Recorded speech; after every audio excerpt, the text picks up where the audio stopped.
nggak bisa ngelihat individu, tetapi lebih kepada the decision secara kelompok. Saya harus pecat pelatih. Cuman kalau itu sudah menjadi sebuah movement yang nanti bisa mempengaruhi missionnya, targetnya atau mimpinya, dan saya lihat ini sudah menjadi sebuah yang bisa menggagalkan, ya saya harus ambil keputusan. Jadi ini bukan target personal, bukannya satu individu dan individu lain, enggak. Ini kita benar-benar framework yang harus kita bisa laksanakan gitu.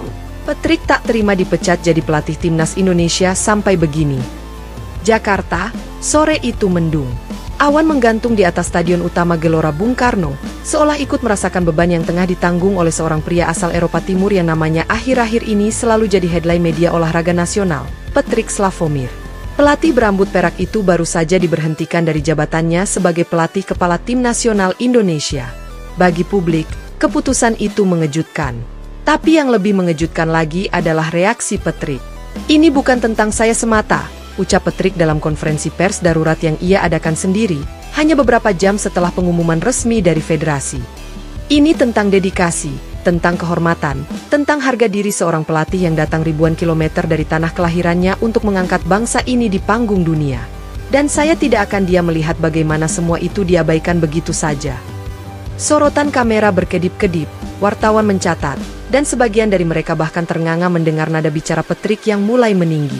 Tak seperti biasanya yang kalem dan diplomatis, kali ini ia terlihat marah. Marah karena hasil kerja kerasnya selama 2 tahun terakhir diringkas menjadi satu kata, gagal. Padahal, kalau ditelusuri lebih dalam, Patrick tidak sepenuhnya gagal. Di bawah arahannya, Indonesia pernah menang dramatis atas Malaysia 3-2 di final Piala AFF 2024, meski akhirnya dikalahkan Thailand lewat agregat. Timnas bermain lebih disiplin, gaya permainan berubah dari sepak bola bertahan tanpa arah menjadi pressing tinggi yang atraktif. Publik menyukai semangat baru itu. Pemain-pemain muda bermunculan.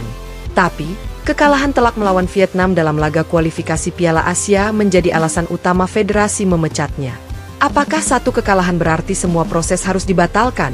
Katanya lantang, dengan bahasa Indonesia yang masih terbata namun penuh semangat. Saya paham tekanan publik, tapi sepak bola bukan sulap. Butuh waktu, butuh visi jangka panjang.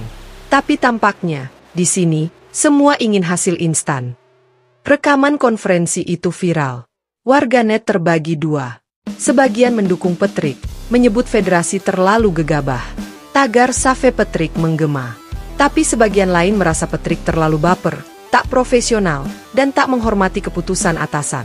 Namun Patrick tak berhenti sampai di situ. Ia mengirim surat terbuka kepada Presiden RI, yang isinya penuh kritik terhadap struktur organisasi sepak bola Indonesia. Dalam surat itu ia menyebut, saya tidak dipecat karena gagal, saya dipecat karena terlalu jujur. Di hari-hari berikutnya, Patrick muncul di berbagai media internasional.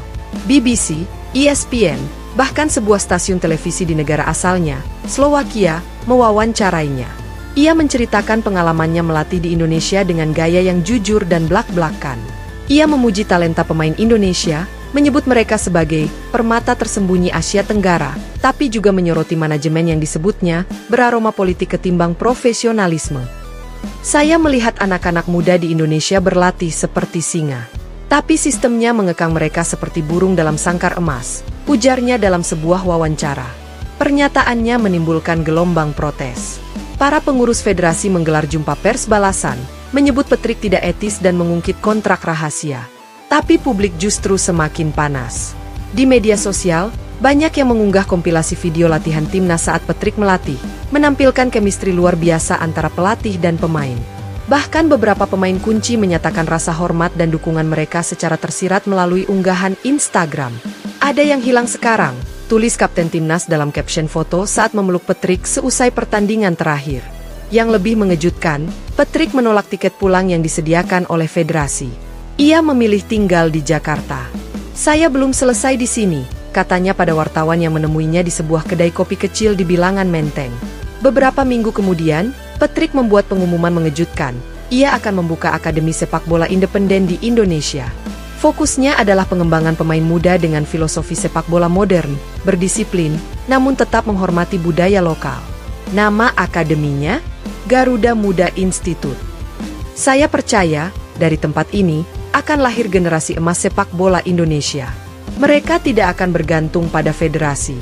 Mereka akan tumbuh sebagai pemain mandiri, berkarakter, dan tangguh, ujarnya dengan mata berbinar. Inisiatifnya mendapat sambutan hangat. Investor mulai melirik. Bahkan beberapa ex-pemain timnas yang dulu diasuh Patrick mendaftar sebagai pelatih di akademi itu. Ia juga membuka beasiswa bagi anak-anak dari daerah terpencil. Sepak bola bukan hak eksklusif anak kota. Saya ingin ke Papua, Nusa Tenggara, Kalimantan, Sumatera, banyak bakat di sana yang tak pernah dilihat, ujar Patrick. Narasi pun mulai berubah.